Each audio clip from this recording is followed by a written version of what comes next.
గుర్తు పడతావా? సకవా నడవాలి స్టేట్ రండి పోయినాను.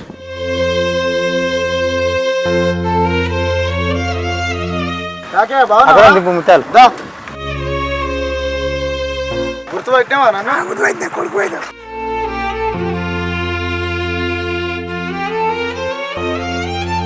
ఇంట్లో వాళ్ళు ఉంటారు? మా వదిలే మా అన్న ఉన్నారు.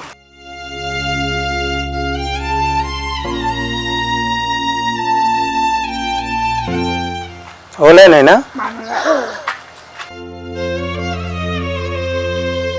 అమ్మా నాన్న అనాథ ఆశ్రమం మరో అభాగ్యుణ్ణి కుటుంబీకుల చెంతకు చేర్చింది. 2021వ సంవత్సరం నుండి ఇక్కడే ఉంటున్న ఆంజనేయులు అనే ఓ అభాగ్యుడు సొంతవారి చెంతకు చేరుకున్నాడు.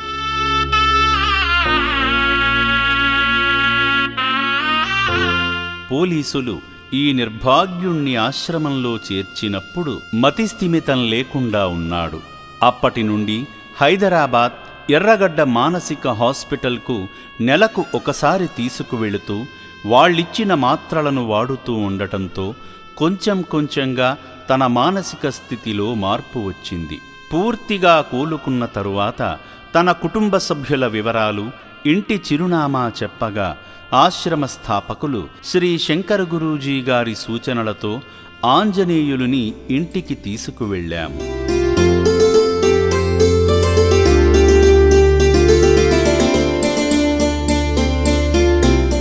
యాదాద్రి భువనగిరి జిల్లా కాల్వపల్లి సమీపంలోని బాసంతపూర్ తన ఇల్లని చెప్పడంతో వ్యాన్లో బయలుదేరారు ఆశ్రమ సిబ్బంది.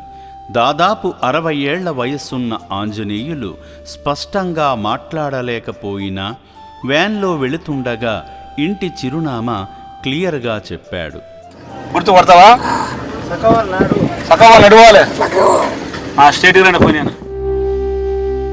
అతను చెప్పిన వివరాల ప్రకారం యాదాద్రి లక్ష్మీ నరసింహస్వామి ఆలయం మీదుగా కాల్వపల్లి నుండి బసంతపూర్కు వెళ్ళగా అక్కడ కొందరు కుర్రాళ్లు మాట్లాడుకుంటూ ఉండగా వాళ్ళని ఆంజనేయులు తెలుసా అని ఇంట్లోంచి ఎప్పుడు వెళ్ళిపోయాడని అడిగితే 4 ఏళ్ల నుండి కనబడటం లేదని అన్నారు.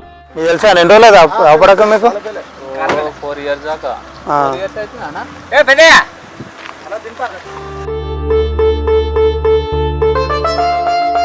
అందులో ఒకతను ఆంజనేయుల్ని బాగున్నావా అని పలకరించాడు. ఒక యువకుడు నన్ను గుర్తుపట్టావా అని అడిగితే గుర్తుపట్టానంటూ అక్కడున్న కుర్రాళ్ల పేర్లన్నీ చెప్పాడు.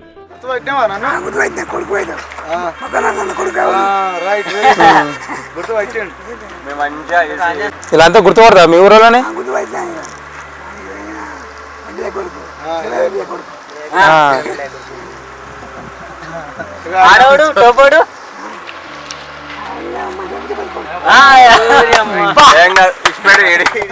ఆంజనేయులు అన్నయ్య యాదగిరి ఇల్లు ఎక్కడా అని అడిగితే వాళ్ళు అడ్రస్ చెప్పారు.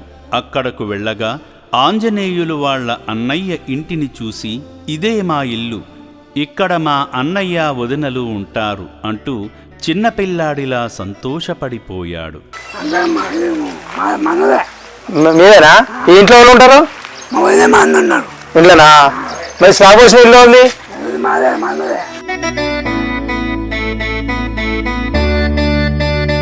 వీళ్ళు ముగ్గురు అన్నాదమ్ములని, ఇతనే చివరి అతనని అక్కడ ఉన్న ఒకతను చెప్పాడు.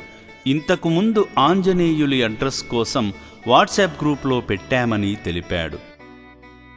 ఏం పేరు? వేరే పేరు? మల్లవ.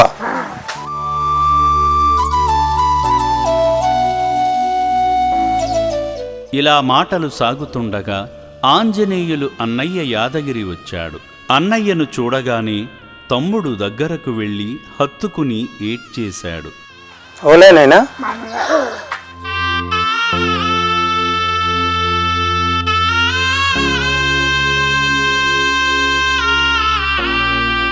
వాళ్ళ అన్నయ్యను అడుగగా 5 ఏళ్ల క్రితం వెళ్ళిపోయాడు, 2 ఏళ్ల క్రితం నా భార్య కూడా చనిపోయిందని వాపోయాడు.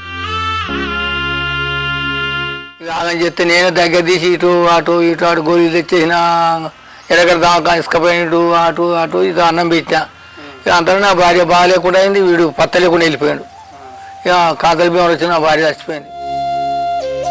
మీ తమ్ముడు వచ్చాడు కదా, మీకేమనిపిస్తుందని నేను అడిగితే ఏమన్నాడంటే, తమ్ముడు వచ్చినా నీకు ఎట్లా అనిపిస్తుంది? చచ్చిపోయినా అనుకున్నా, మొత్తం ఆజ కొట్టేసుకున్నా.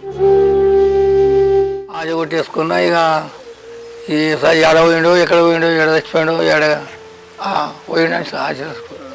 ఇప్పుడు మీ అన్నయ్య ఉంటావా మంచిగా? ఉంటా ఎక్కడ మళ్ళీ పోతావా? ఎక్కడ ఉంటారు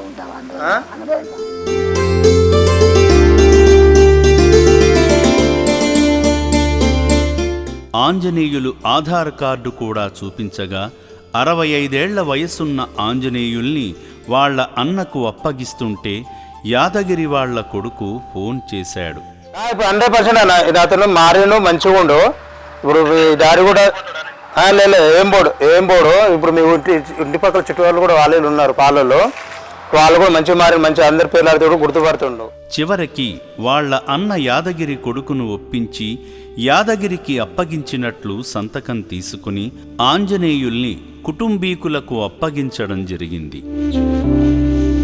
అమ్మా నాన్న అనాథ ఆశ్రమంలో ఆంజనేయులు లాంటి వాళ్లు వందలాది మంది ఉన్నారు. వారు కూడా అనారోగ్యం నుండి కోలుకుని సొంత గూటికి చేరుకోవాలని కోరుకుందాము.